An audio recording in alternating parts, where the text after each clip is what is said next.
Humans are becoming increasingly more reliant on technology. Over the years, technology has been growing exponentially.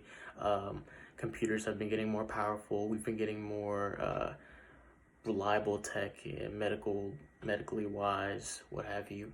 Um, and computers have, in specific, have become a more common theme within the household.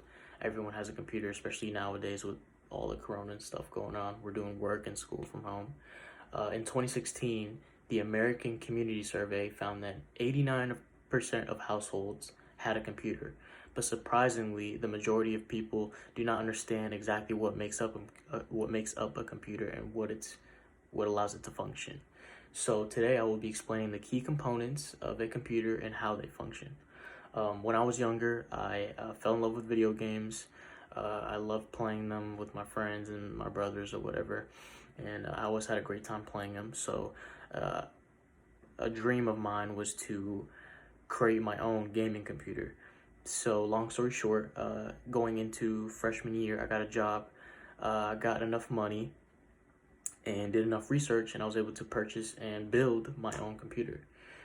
First, I'm going to start off by explaining the two most important parts of a computer. So the first one is going to be the processor. It's like the brains of the computer. It's going to take in all the information from the components and data, and it's going to communicate exactly how it's going to execute a certain task that it needs to perform. So that's like our brain, for example. Our brain is going to take in electrical signals and then send electrical signals as well, communicating with our body and what we need to do. A little side note I like to add is that according to forums.anatech.com, the average market price is about 30% for pre-built computers.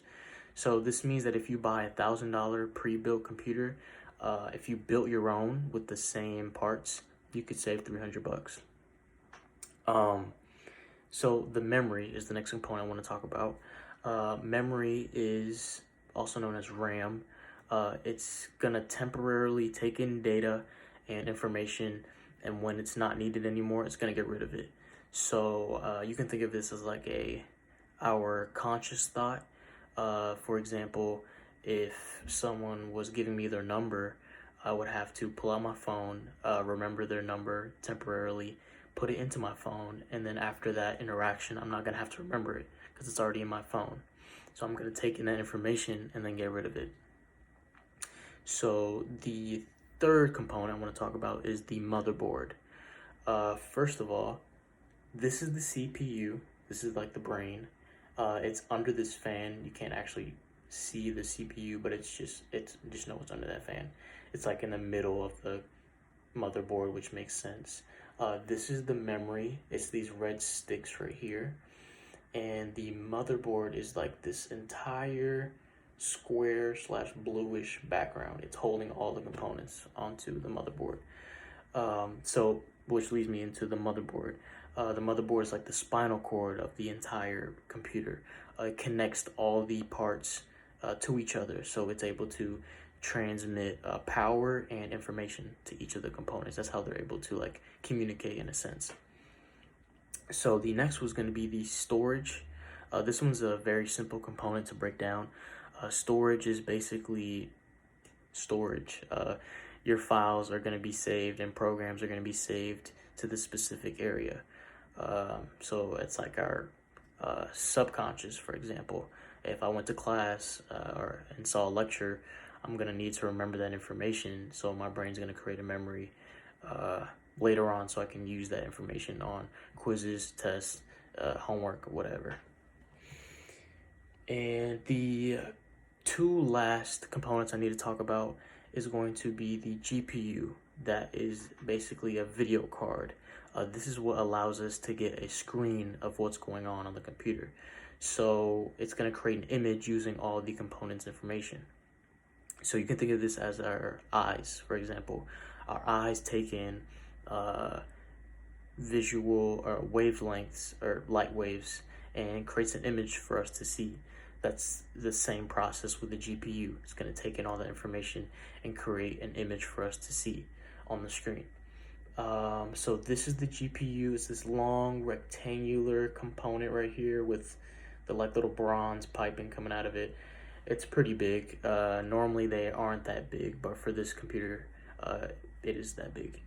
So the last component is the power supply. The power supply is the power supply. It's going to supply all the wattage that the components need. You can think of it as like our digestive system, I guess. We eat food. It's going to break down that food and supply us with energy. According to worldometers.info, there are currently more than 190 million computers sold this year. Now, there are obviously more computers that are going to be sold because this year's not over yet.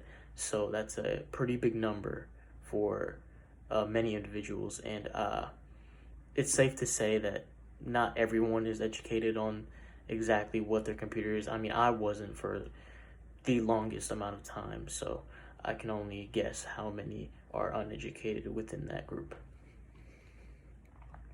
So today you have learned about all the components in the computer and what their functionality is. I hope you now have a better understanding of what allows our devices to be functioning every day. Especially with the whole pandemic going on, it's pretty much common theme. Everyone has a laptop or a desktop computer. Technology will continue to advance, so it's important that our knowledge about them grows as well.